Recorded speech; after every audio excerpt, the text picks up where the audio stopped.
عیسائیوں کا زمانہ تھا اور عیسائی مذہب اس وقت برحق تھا. تو آپ صلی اللہ علیہ وسلم نے فرمایا کہ ایک بادشاہ کا، یعنی حدیث کا پورا میں مفہوم بیان کر رہا ہوں، ایک بادشاہ تھا، اس کے پاس ایک جادوگر تھا. تو یہ بادشاہ لوگوں کو الو بناتے رہتے ہیں نا، جادو وادو دکھا دکھا کے لوگوں کو عقیدت رہے. تو وہ جادوگر جب بوڑھا ہو گیا تو اس جادوگر نے بادشاہ سے کہا کہ میں مرنے والا ہوں، تو کوئی ایسا نوجوان ہو جس کو میں یہ جادو سکھا دوں تاکہ وہ تمہارے کام آ سکے. تو کوئی نوجوان ہو تاکہ ذرا لمبی عمر ہو، تمہاری خدمت کر سکے گا. تو ایک خاندان تھا، انہوں نے اپنا بیٹا دے دیا کہ بھائی اچھا ہے، یہ جادو سیکھے اور بادشاہ کے پاس رہے گا. تو وہ نوجوان جب جادوگر کے پاس جادو سیکھنے کے لیے آتا تھا تو راستے میں ایک راہب کا گھر تھا. راہب جو عیسائی مذہب پر ہوا کرتے تھے اور اللہ اللہ کیا کرتے تھے، عبادت کیا کرتے تھے. راہب درمیان میں پڑتا، یہ نوجوان اس راہب کے پاس جاتا، درمیان میں راہب کے پاس جاتا. راہب اس کو دین کی باتیں بتاتا، توحید کی دعوت دیتا اور بتاتا کہ جادو اچھا کام نہیں ہے، مذہب کی تو یہی دعوت ہے نا. اور جب یہ جادوگر کے پاس جاتا تو جادوگر اس کو وہی فلیتے پلیتے اور سنگ دل محبوب، آپ کے قضیے ٹوپی ڈرامے تو جادوگر لے کے چل رہے ہوتے ہیں، اور یہ لے کر آؤ اور مردہ. یہ میں اپنی طرف سے تشریح کر رہا ہوں، حدیث میں اتنی تشریح نہیں ہے، لیکن یہی کرتا ہوگا نا. حدیث میں تو بس اتنا ہے کہ جادوگر کے پاس آتا تو راہب کے پاس سے ہوتا ہوا جاتا، اور جاتے ہوئے بھی راہب کے پاس سے، یعنی گھر سے آتے ہوئے بھی راہب کے پاس سے اور واپسی پہ بھی راہب کے. تو راہب کی باتیں زیادہ اس پر اثر کرنے لگیں.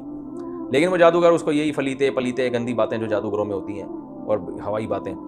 تو یہ جو نوجوان تھا نا، اس کو راہب کی باتیں اٹریکٹ کرنے لگی کہ یار اس کی تعلیمات پاکیزہ ہیں، صاف ستھری، خود بھی صاف ستھرا رہتے ہیں. جو مذہبی لوگ ہوتے ہیں نہانا دھونا، جادوگر تو گندے پلی اس میں رہتے ہیں ہر وقت گند میں. تو یہ کیا ہوا، یہ مسلمان ہو گیا، یعنی اس وقت عیسائی مذہب اس نے قبول کر لیا جو برحق مذہب تھا. راہب کے ہاتھ پہ یہ کیا ہو گیا، مسلمان. راہب نے اسے کہا کہ دیکھو، جب اگر تم بادشاہ کو پتہ چل جائے نا کہ تم مسلمان ہو گئے ہو تو میرا نہیں بتانا کہ میرے ہاتھ پہ، ورنہ بادشاہ مجھے قتل کر دے گا. اس نے کہا ٹھیک ہے، نہیں بتاؤں گا. تو یہ نوجوان کو اب اللہ نے چونکہ اس سے دین کا کام لینا تھا بہت زیادہ، اور اس کی بڑی قربانی تھی. جادو میں تو کروڑوں روپے پیسہ ہے، یہاں پر پیسہ بھی نہیں. تو اب اس کی قربانی کی وجہ سے اللہ نے کیا کیا، اس کے ہاتھ پہ کرامتیں ظاہر کرنا شروع کر دی تاکہ لوگ اس کی طرف مائل ہوں اور یہ بتائے کہ یہ جادو نہیں ہے بلکہ یہ کون کر رہا ہے، اللہ کر رہا ہے. تو بعض دفعہ اللہ کسی سے کام لے لیتے ہیں بڑا. تو اب کیا ہوا کہ جناب یہ مادرزاد نابینا کے آنکھوں پہ ہاتھ رکھتا، اس کی بینائی لوٹ آتی. یہ کوڑ کے مریض پہ ہاتھ رکھتا، وہ اس کو شفا مل جاتی ہے. ایسے عجیب عجیب کام اس کے ہاتھ پہ ظاہر ہونا شروع ہو گئے. تو بادشاہ نے کہا بھائی یہ تو بڑا جادوگر بن گیا ہے، اور بڈھے نے تو اس کو بڑا ٹائٹ سے، بڈھے سے بھی آگے نکل گیا یہ تو مجھے جادو سکھا رہا تھا. بادشاہ بڑا خوش ہوا. تو بادشاہ نے اس کو بلایا کہ ہمیں تمہارے بارے میں خبر پہنچی ہے، تم تو بھائی یوں بھی کر رہے ہو، یہ بھی کر رہے ہو، یہ بھی کر رہے ہو، تم تو بڑے ماشاء اللہ فٹر، ماشاء اللہ تو نہیں کہا ہوگا، نہیں فٹر بن گئے. تو اس کو اب موقع مل گیا. اس نے کہا بھائی بات یہ ہے کہ یہ سب کچھ اللہ کر رہا ہے، میں نہیں کر، صرف ہاتھ میرا ہے، کرنے والا کون ہے، اللہ. بادشاہ تو کافر تھا، وہ تو اللہ کو مانتا نہیں تھا.